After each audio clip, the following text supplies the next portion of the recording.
So thank you very much for joining us. We are talking about royal power, how it grows in Europe. This is part of topic A in the medieval period 2.0. We are going to be talking about several different groups and three major rulers during this time period. And the three major rulers during this time period that we are going to be discussing are, of course, the church,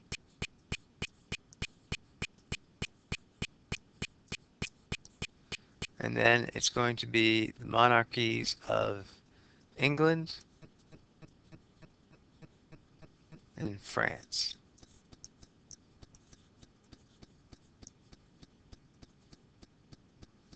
This gives us a quick overview of what's going on in Europe and what is going to happen prior to the Renaissance.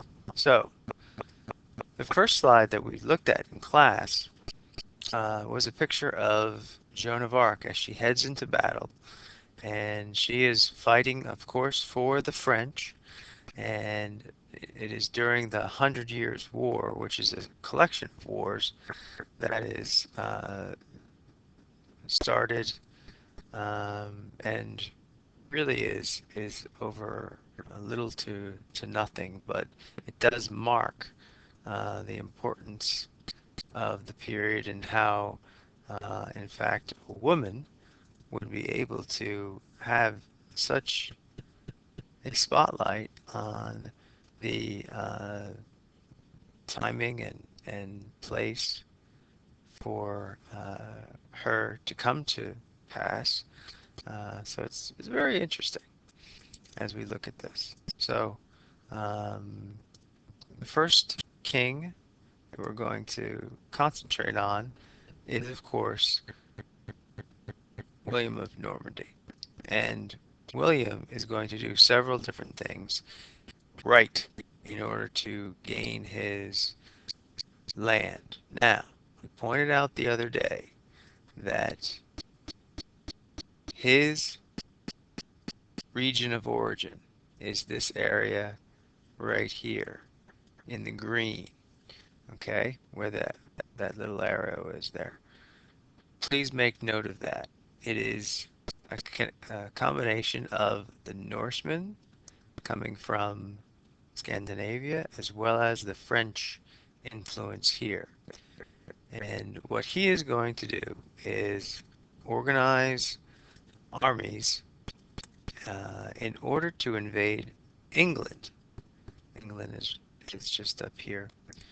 And the reason why he's doing this is because there is a chance that he might be able to gain the throne in England. Now, you ask why? Well, it is because the last king of England dies, and there is a dispute as to whether or not who will be king, either Harold or William. Both claim to have the right to hold the throne. So it's very important that we understand that by gaining the approval from the Pope, William is going to have other rulers on his side because no one at this point in time, and this is 1066 AD, no one at this point in time wants to go and cross the Pope. So we're very interested in this. And he is able to move from the continent into England, into London, and he is able to battle and defeat Harold, and he then takes over as king. Now, what he does when he is king is he will hand out uh, much of his lands to his feudal system that he creates. Okay, and what he does is he has his barons, or we also have called them dukes. He himself, William, was a duke.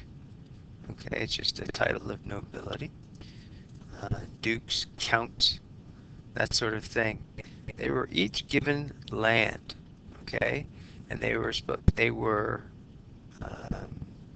in return to give loyalty and military service when relied upon.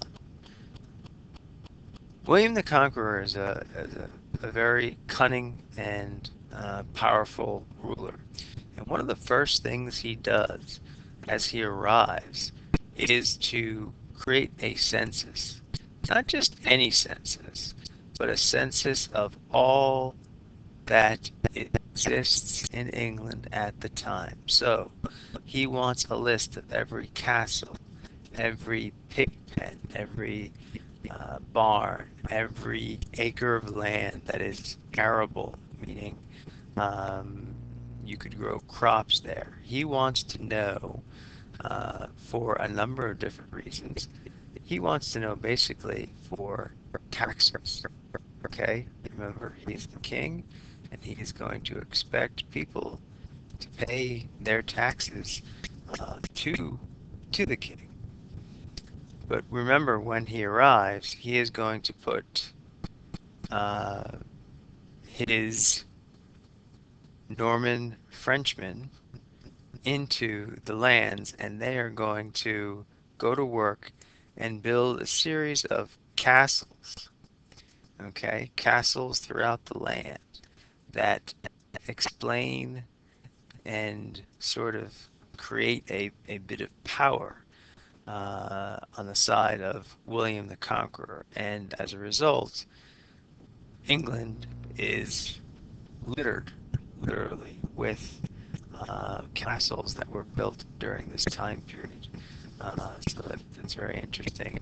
They each was given, and it is called officially the fief. That was a term from a previous unit, and the fief is just the area of land that is given to an individual, usually a man, and then it comes along with it is a title of some kind, and he is able to hand out his land, and he creates a hereditary rule that lasts for a good long time.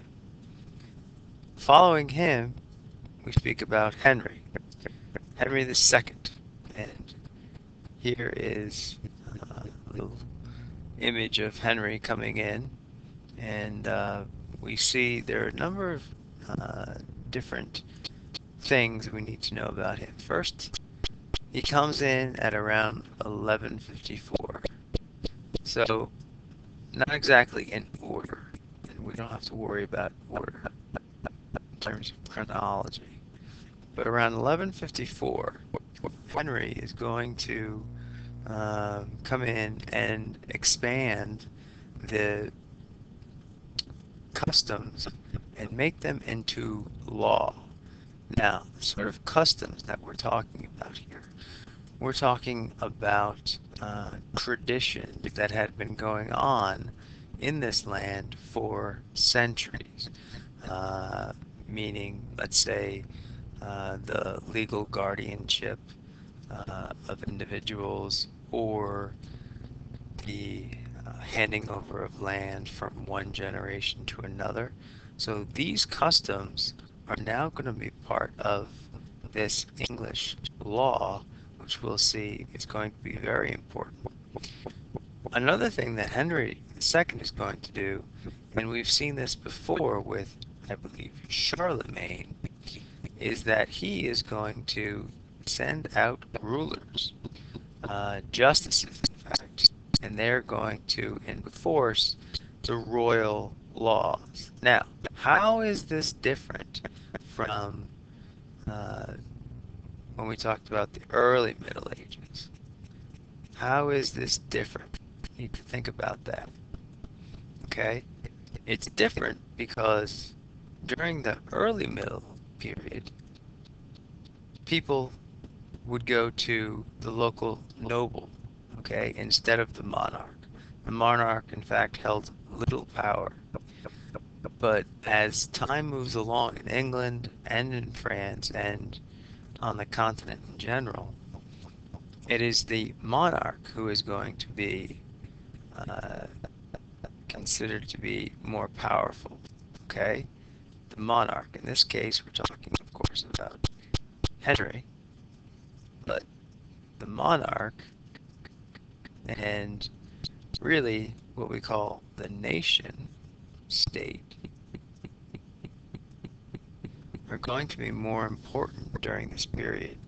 And the way they do this is by combining the customs into law and then making them part of a tradition of common law that extends down to today. The English legal system does not have a written constitution like the U.S. system.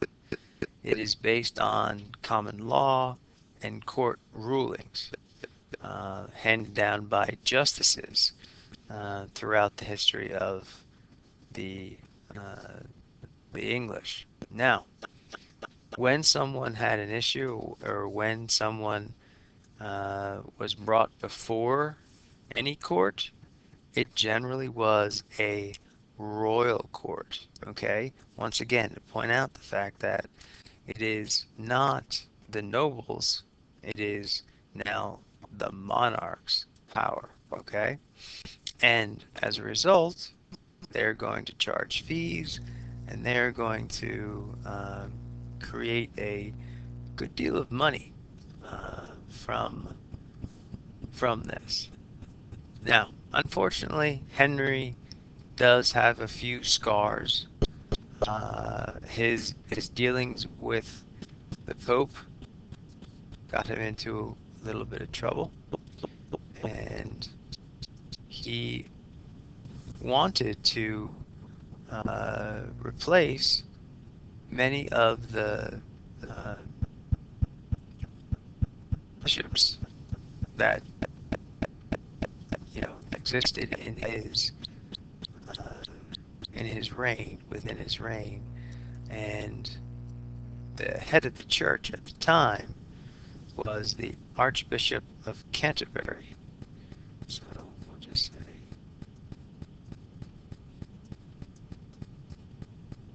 Archbishop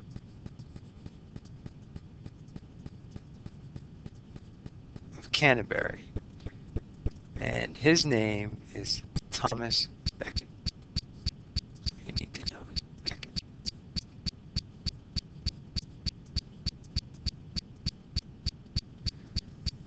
And unfortunately, there is a conflict between these two, Henry II and Thomas Becket, who was the Archbishop, and he would not do as the king hoped he would do. He was given an order to fire a certain position, and Becket wouldn't do it because it was against the Pope. And unfortunately, Henry is blamed for the Archbishop's death, which occurs soon after their major argument. So he gets himself into a great deal of trouble uh, over the issue of legal authority and um, the right to try members of the clergy in the royal courts. So, unfortunately, a stain on Henry II. Moving on. When we talk about King John, King John is one of the most important kings that the world has ever seen. And there's a number of different reasons for that. King John is going to upset and basically get into arguments with very powerful people. The first would be this man, the Pope.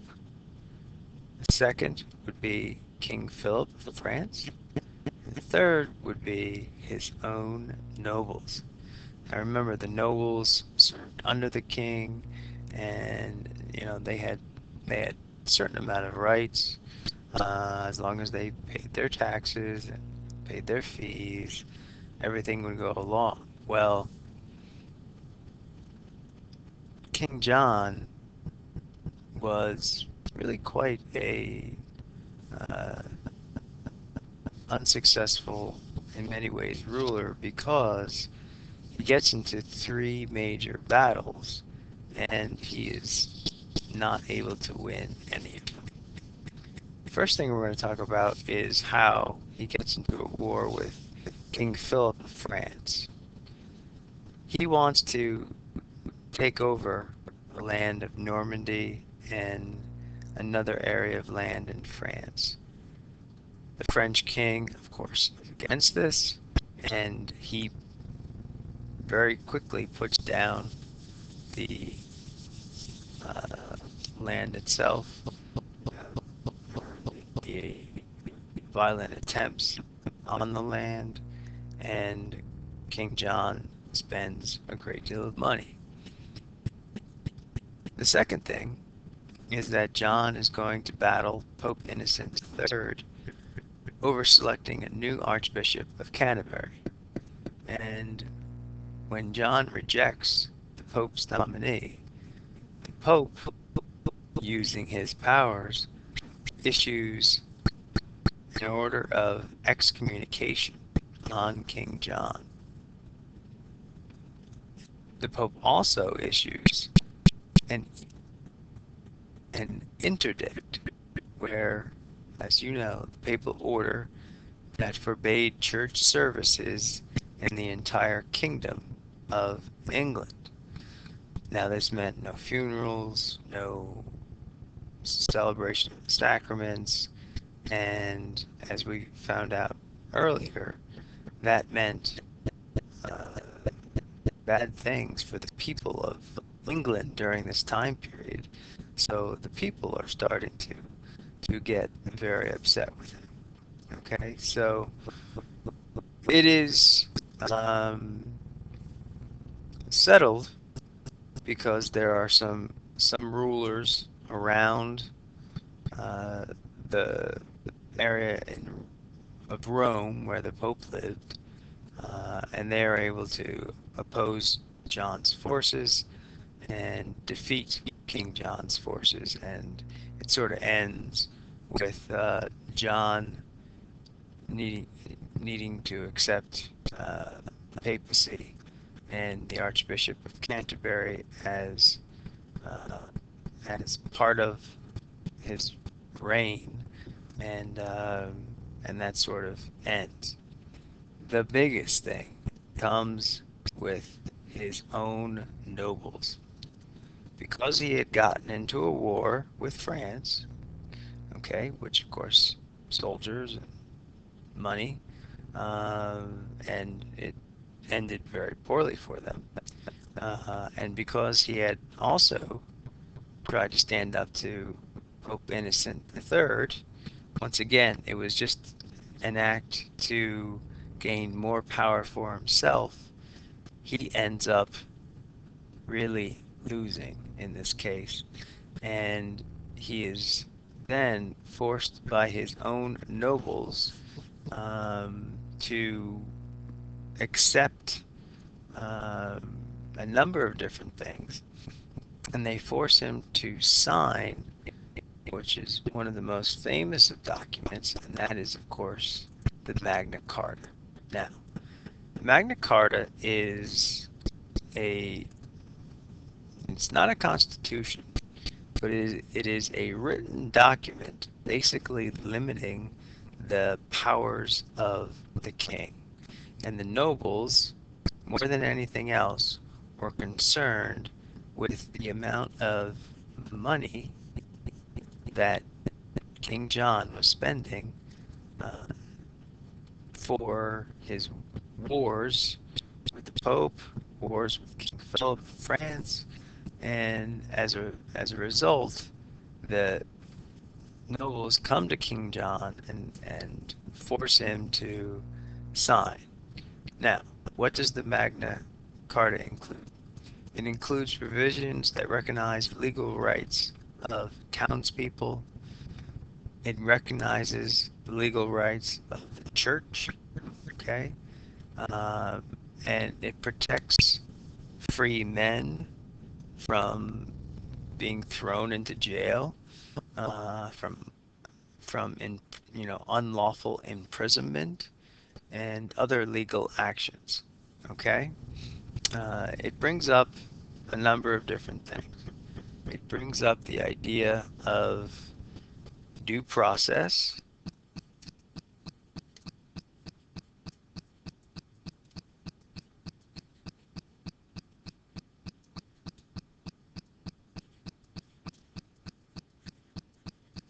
Okay, which due process is the clause of the basic rights that we have the right to um,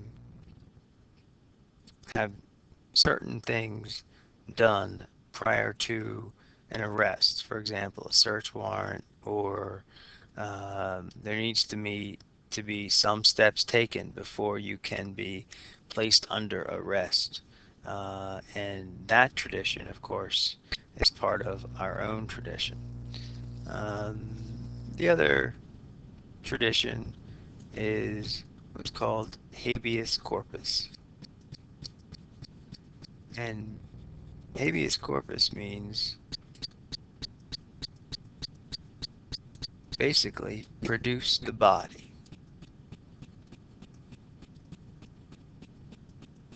Now, not necessarily talking about uh, a dead body here. We're talking about a person that is unlawfully held in prison without first being charged with a crime.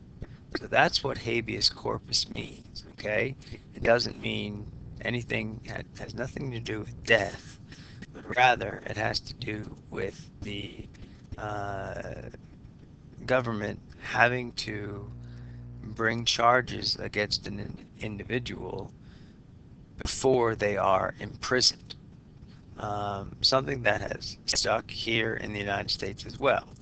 When one is arrested, they are arraigned in front of a jury of their peers and then tried as such. So um, there are a number of different developments that go on during this period of King John.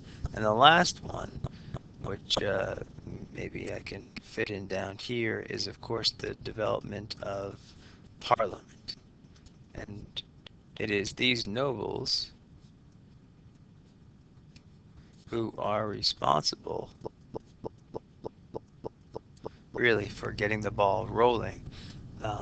And Parliament is, of course, the legislature in England during this time period.